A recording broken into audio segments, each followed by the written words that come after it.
Assalamualaikum warahmatullahi wabarakatuh. Waalaikumsalam warahmatullahi wabarakatuh. Berjumpa lagi dengan kami di acara podcast IPARI Kementerian Agama Kabupaten Sidoarjo. Perkenalkan, kami dari Penyuluh Agama Islam KUA Kecamatan Sukodono. Dan pada siang hari ini kita akan membahas dengan tema peran penyuluh agama dalam percepatan penurunan stunting di Kabupaten Sidoarjo. Cukup menarik ya pemirsa, ini luar biasa. Dan perkenalkan, saya sebagai hostnya Ibu Siti Nur Aini atau bisa dipanggil Bu Aini, dan pematerinya Ibu Susi Faizah SAG MPDI, penyuluh agama Islam fungsional di KUA Kecamatan Sukodono. Tema kita kali ini penurunan stunting, Ibu. Kalau kita tahu stunting itu kan kalau nggak salah tumbuh kerdil atau pendek atau kurus, itu betul nggak, Bu? Ini yang sebenarnya biar pemirsa semua tahu, itu apa sih stunting itu sendiri, Bu? Monggo bisa dijelaskan, Bu Susi. Iya, oke, pertanyaan yang sangat bagus, Bu Aini ya. Jadi stunting itu memang orang itu banyak yang mengatakan bahwa kadang tumbuh kerdil. Nah, stunting itu adalah masalah serius yang bisa dialami oleh beberapa anak ya, yang tentunya kondisi di mana anak ini mengalami kekurangan gizi kronis. Nah, kekurangan gizi kronis ini bisa dari awal-awal kehamilan ibunya, atau bisa juga dari pola asuh yang diterapkan orang tuanya, yang ini nanti dalam jangka panjang stunting ini berpengaruh pada perkembangan kecerdasan anak, jadi di kognitifnya dan juga dalam kecerdasannya. Nah, yang bisa dilihat stunting ini dilihat dari tumbuhnya, pertumbuhannya ya. Sebenarnya ada perkembangan tumbuh kembangnya, cuma dari pertumbuhan ini kelihatan sangat beda dengan normal, teman sebayanya. Jadi di usia sekian itu ada standarnya dari kemudian ternyata si anak ini kok lebih pendek dari teman-temannya. Nah, di situ. Jadi atau berat badannya juga, Bu. Berat badan juga berpengaruh. Itu paling kelihatan di umur berapa, Bu? Kelihatan stunting itu kalau di usia itu relatif ya. Jadi tergantung dari gizi kronis yang dialami anak ini. Bisa juga ketika si anak ini mungkin di usia-usia mulai 1 tahun atau sampai nanti 10 tahun atau ke depan. Kadang itu di 1 tahun, 5 tahun dia tumbuhnya bagus. Tapi ketika di usia 6 tahun, kok tiba-tiba si anak ini berarti bisa tidak tinggi. Iya, mungkin itu dari pola asupan gizi yang kurang seimbang. Betul. Tapi juga bisa penyebabnya juga penyakit, bisa nggak, Bu? Ada beberapa yang disebabkan oleh penyakit, karena ini tadi kan kekurangan gizi kronis. Kembali kepada kekurangan penyakit atau apa itu kan dari gizi yang diasup oleh asupan gizi yang diberikan kepada anak. Dan sebelum ada waktu ibunya hamil juga. Iya, tentunya sejak kehamilan yang pertama atau kehamilan selanjutnya. Terus apakah ada dasar atau dalil-dalil tentang masalah stunting ini, biar kita kan ya umat Islam, Bu, biar kita juga tahu apa sih dasarnya, biar kita juga aware atau ikhtiar lah untuk biar gak terjadi stunting gitu loh. Oke, bagus sekali ya Bu Aini. Dalam konteks Islam tidak ada dalil yang spesifik yang menjelaskan tentang stunting ini, tapi ada beberapa dalil yang relevan ya tentang stunting ini, yang diantaranya bahwa kewajiban sebagai orang tua memberi makanan yang baik, yang sehat, yang baik dan halal ya. Itu bisa kita baca di surat Toha ayat 81 ya, yang artinya makanlah dari rezeki yang baik yang kamu berikan kepada kamu. Nah, di sini Allah memerintahkan kepada kita untuk konsumsi rezeki yang baik. Nah, baik di sini bisa jadi dengan baik gizinya, kemudian yang tidak kalah penting ada baik memperolehnya ya, kehalalannya, nilai kehalalannya orang tua memberikan gizi kepada anak ini. Nah, itu kemudian bahwa kesehatan ini sebagai amanah, itu juga sebagaimana sabda Nabi bahwa setiap amal baik itu adalah sedekah. Nah, kalau ketika kita memberikan kepada anak-anak kita makanan yang baik, nah sedekah orang tua ini atau pemberian nafkah ini akan bernilai sangat baik juga. Kemudian tentang berkahnya. Iya. Betul. Kemudian juga tentang perawatan anak ya. Jadi bahwasanya sebagaimana hadis Nabi ya, bahwasanya setiap kita itu adalah pemimpin yang mana nantinya itu kita diminta pertanggungjawabannya, terutama kita sebagai orang tua ya, yang nanti akan dimintai oleh Allah pertanggungjawaban kita sebagai orang tua. Sudahkah kita memberikan gizi atau makanan yang halal lagi baik? Sudahkah kita membimbing anak-anak kita?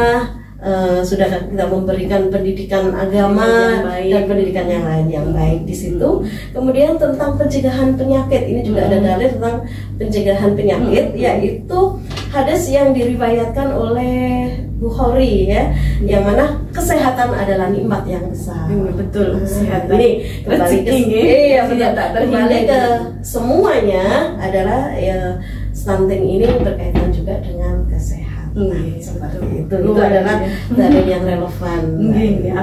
Akhirnya saya juga ikut pencerahan ini, pemirsa juga pasti ikut semakin tercerahkan untuk biar kita selalu hidup dengan sehat. Dan kita penyuluh agama lebih semangat lagi untuk memberikan edukasi kepada masyarakat tentang bahaya stunting ini. Terus ini kan kita kadang orang tua itu juga sudah ngasih yang terbaik, Bu, tapi ternyata kok masih ada anak kita kena stunting. Itu apa aja sih, Bu, penyebabnya kalau anak bisa jadi stunting itu apa? Oke, ya. Jadi penyebab dari stunting ini, yang pertama mungkin pemberian asupan gizi yang kurang, ya. Jadi asupan gizi ini yang dia harus peroleh sejak kehamilan, ya, itu tidak dia dapatkan si anak ini. Padahal orang tua itu sudah makan loh, Bu, itu tapi kok masih kurang stunting. Itu apa? Mungkin kurang pemahaman untuk gizinya gitu. Iya, bisa jadi pemahaman tentang gizi yang baik ini kurang. Kemudian juga bisa jadi ketika orang tua ini sudah gizinya baik, sudah ini, ternyata si anak ini mungkin ada penyakit atau ada sakit yang memang itu harus diperiksakan atau yang harus ada intent dari penanganannya harus cepat ya. Kemudian juga dari sejak kehamilan. Nah, si ibu ini mungkin dia tidak akan terasa kalau dia punya anemia. Betul. Iya, si ibu ini ternyata dia punya anemia yang mungkin itu dia rasa pusing-pusing biasa atau mungkin badannya lemes biasa.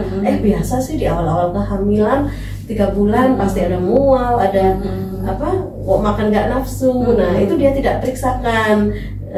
Dia mindset dia ini mungkin gejala-gejala hamil gitu.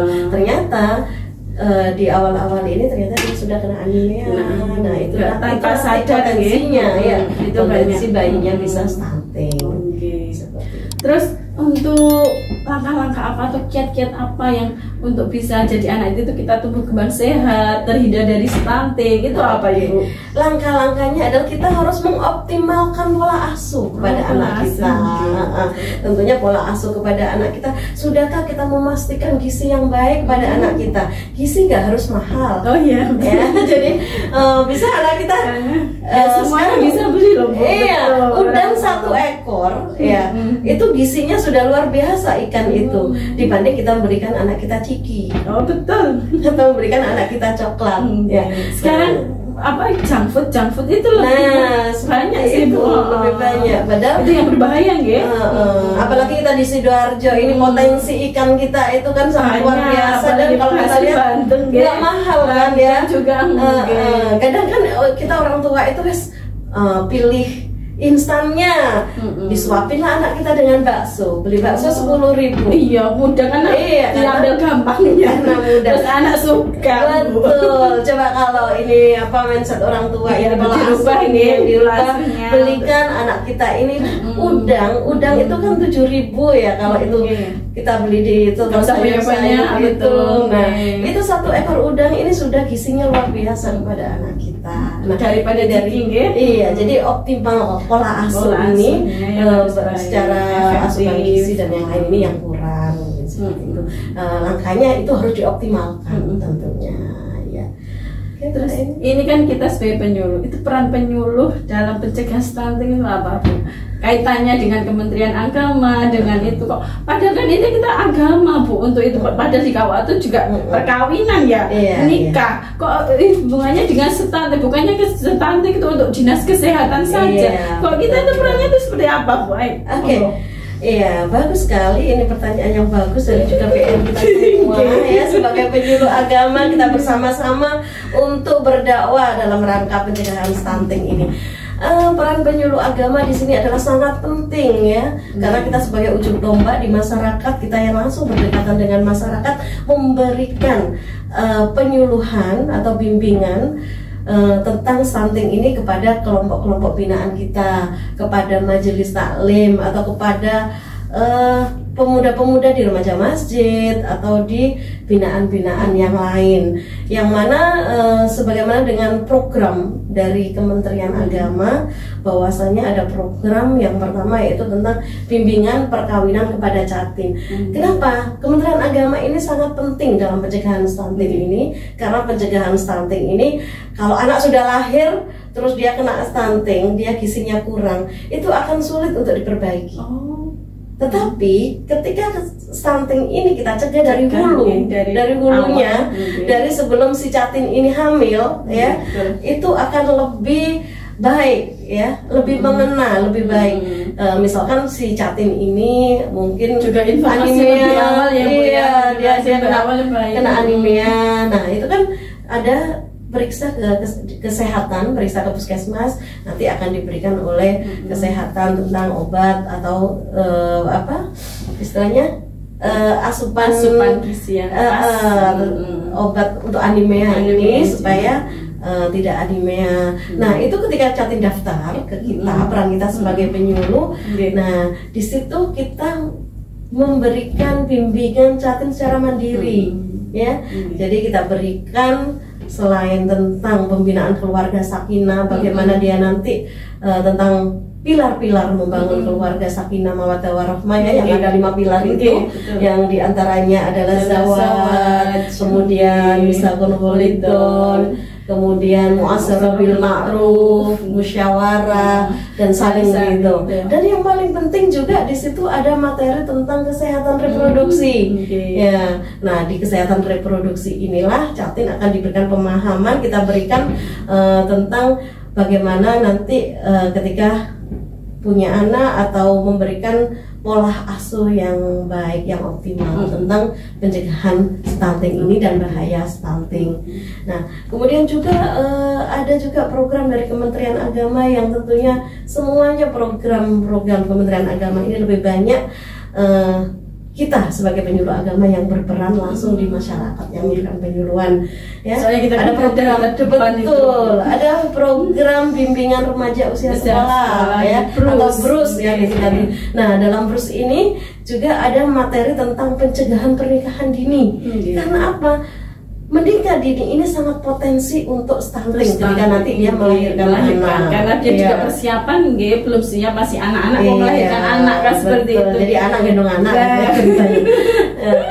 Jadi pencegahan perkawinan ini kita berikan kepada anak-anak, kemudian bahayanya stunting, bahayanya narkoba, kemudian bagaimana sih dia ini sebagai remaja untuk menjadi remaja yang bisa mengelola diri, dia punya potensi, dia punya wawasan ke depan, dia punya pandangan untuk menggapai cita-citanya, juga bagaimana dia menjadi remaja yang Qur'ani, seperti itu. Dan juga ada program lagi yaitu Pusaka Sakinah. Nah, program Pusaka Sakinah ini tentunya ada di beberapa KUA yang sudah menjalankan. Di samping itu juga ada pendampingan terhadap keluarga. Kita juga ada BP4, ya. Ketika ada permasalahan tidak hanya dalam awal pernikahan, tapi juga di tengah-tengah pernikahan. Kalau kita tanya tentang peran penyuluh dalam semua program yang ada di Kementerian Agama ini sudah sangat luar biasa. Kita bersama-sama penyuluh atau IPARI ini menjalankan program-program Kementerian Agama ini. Semoga kita semuanya selalu mendapatkan dengan slogan kita apa, Ibu? Rahmat dari Allah, berkhidmat untuk umat, dan ikhlas beramal. Ikhlas beramal, betul betul. Dan luar biasa ini adalah semoga menjadi tabungan akhirat kita. Amin Ya, amin Mbak amin Nuraini. amin amin. Itu tadi, terima kasih Ibu Susi atas wawasan dan informasinya. Akhirnya mungkin buat pemirsa ini sangat bermanfaat. Bagi saya juga ibu muda pun juga bermanfaat. Oh ternyata stunting itu seperti itu. Iya. Jadi kita lebih aware, lebih antisipasi biar nggak terjadi stunting pada anak kita. Betul, Semoga betul. anak-anak kita khususnya yang di Sidoarjo jadi anak yang tumbuh dengan perkembangan yang sehat, gizi tercukupi, jadi anak yang tumbuh dengan cerdas dan soleh dan solihah. Betul sekali, Mbak Nuraini. Tapi sebelum itu ada slogannya dari stunting, Bu. Cegah stunting cegah itu stunting. penting. Oke, Mari, sekali Bu. lagi, cegah stunting itu penting.